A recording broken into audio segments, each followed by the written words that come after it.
ఓం గం గణపతే నమః. మాఘపురాణము 28వ అధ్యాయము. వృక్షక వృత్తాంతము. మాఘమాసంలో నదీ స్నానం చేయడం వల్ల కలిగే శుభ ఫలితాలను తెలిపే మరొక అద్భుతమైన కథ ఈ అధ్యాయంలో మనందరం కూడా వినబోతున్నాము. వీడియో చివరిదాకా చూసి లైక్ చేసి 10 మందికి షేర్ చేయండి.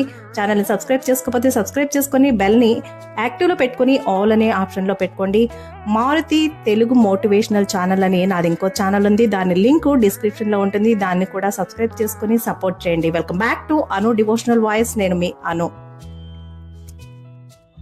పూర్వము భృగు మహర్షి వంశమునకు చెందిన వృక్షక అనే బ్రాహ్మణ కన్య దురదృష్టవంతురాలై పెండ్లైన వెంటనే పెనిమిటిని పోగొట్టుకుని విరక్తి అయి గంగానదీ తీరమునకు పోయి అక్కడొక ఆశ్రమమును నిర్మించుకుని శ్రీమన్నారాయణ గురించి తపస్సు చేస్తూ కాలం గడపసాగింది. ప్రతి సంవత్సరము మాఘమాసమందు క్రమం తప్పకుండా నదీ స్నానాలు చేస్తూ భగవద్ ధ్యానంలో గడిపేది.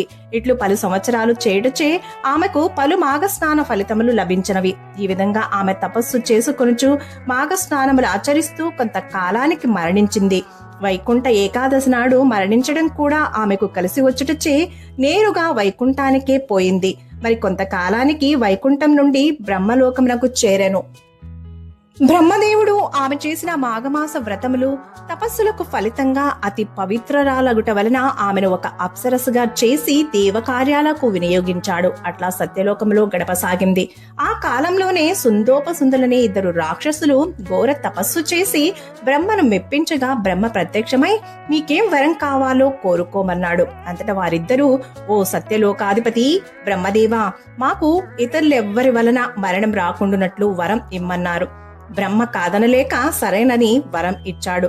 బ్రహ్మదేవుడు ఇచ్చిన వర ప్రభావం వలన సుందోపసింధులిద్దరూ కూడా మిక్కిలి గర్విష్ఠులైనారు. వారినెవ్వరూ చంపలేరని ధీమాతో దేవతలను హింసించసాగారు. మహర్షుల తపస్సులను భగ్నం చేయి ప్రారంభించారు. ప్రజలను నానా హింసలకు గురి చేస్తూ ఘోర బీభత్సములు సృష్టించసాగారు. దేవలోకంపై దండెత్తి దేవతలందరినీ కూడా తరిమి కొట్టారు సుందోపసుందులు. దేవతలందరూ బ్రహ్మదేవునితో ఇట్లు మొరపెట్టుకున్నారు. ఓ బ్రహ్మదేవా, సుందోపసుందులనే రాక్షసులు మీరిచ్చిన వరగర్వంతో కన్ను మిన్ను కానక ప్రవర్తిస్తున్నారు. వారు లోకాలన్నింటినీ అల్లకొల్లోలం చేయుచున్నారు. వారి ఆకృత్యములు మేము భరించలేకపోతున్నాము. కావున మిమ్మలను శరణుజొచ్చాము. మాకేదైనా తరుణోపాయం చెప్పండి. వారి మరణముకేదైనా ఉపాయం ఆలోచించండి. మమ్మల్ని రక్షించండి అని ప్రాధేయపడ్డారు. అప్పుడు బ్రహ్మదేవుడు దీర్ఘంగా ఆలోచించి ఈ కార్యమును నిర్విఘ్నముగా నెరవేర్చుటకు తిలోత్తమయే సరియైందని తలచి ఆమెను పిలిచి, తిలోత్తమ, సుందోపసుందులనే రాక్షసులకు ఇతరులెవ్వరి వలన మరణం రాకుండానట్లు వరమిచ్చాను. ఆ గర్వంతో వారు సమస్త లోకాలను తల్లడిల్లింపజేస్తున్నారు. నీవు కడు ప్రజ్ఞావంతురాలివి, మిక్కిలి తెలివితేటలు గలదానివి కనుక నీవు పోయి నీ చాకచక్యముతో వారు మరణించినట్లు చేయము అని ఆదేశించాడు.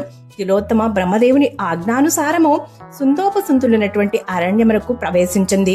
అత్యంత సౌందర్య రాశిగా తయారై వీణులకింపైన సుమధుర సంగీత పాటలు పాడుతూ సుందోపసుందులనే రాక్షసులున్న నివాసములకు సమీపమునందే సంచరించసాగింది. ఆ రాక్షస సోదరులిద్దరూ ఈమె అద్భుత గానమునకు ఆకర్షితులై వెంటబడ్డారు. అద్భుతమైన అపురూప సౌందర్యంతో వెలిగిపోతూ మృదు మధురమైన సంగీతంతో పాటలు పాడుతున్న ఆమెను చూడగానే నన్ను పెళ్లి చేసుకో అంటే నన్ను పెళ్లి చేసుకోమని ఇద్దరూ వెంటపడసాగారు, వేధించసాగారు. ఆమెను వెన్నంటి తిరగసాగారు.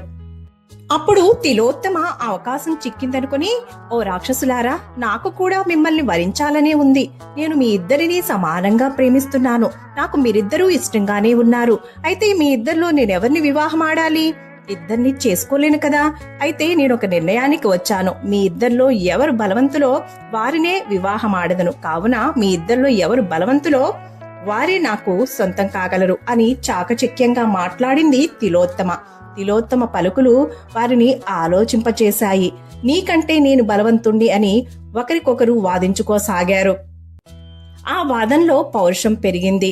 మనిద్దరిలో ఎవరు గొప్పో తేల్చుకుందామంటూ ఇద్దరు ఘోర యుద్ధానికి తలపడ్డారు.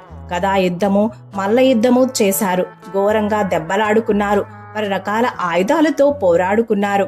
చివరకు కత్తులు తూసి ఘోరంగా కత్తి యుద్ధం చేస్తూ ఒకరి కత్తి మరొకరి కంఠాన్ని ఖండించడంతో ఇద్దరు తమ తమ శిరస్సులను ఖండించుకొని చనిపోయారు.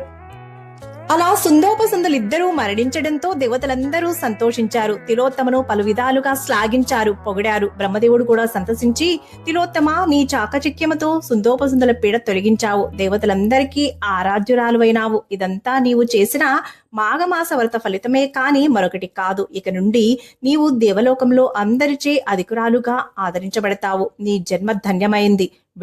వెళ్ళి దేవలోకంలో సుఖించుము అంటూ ఆమెను దేవలోకానికి పంపాడు. చూసారా, మాఘమాసంలో నదీ స్నానం చేయడం వల్ల కలిగే శుభ ఫలితాలు. మీరందరూ కూడా ఈ పవిత్ర మాఘమాసంలో నదీ స్నానాన్ని చేసి శుభ ఫలితాలను పొందాలని మనస్ఫూర్తిగా కోరుకుంటున్నాను. ఇది మాఘ పురాణము 28వ అధ్యాయము సమాప్తము. సర్వేజన సుఖినో భవంతు. శుభం. మరొక మంచి అధ్యాయంతో మళ్ళీ కలుద్దాం.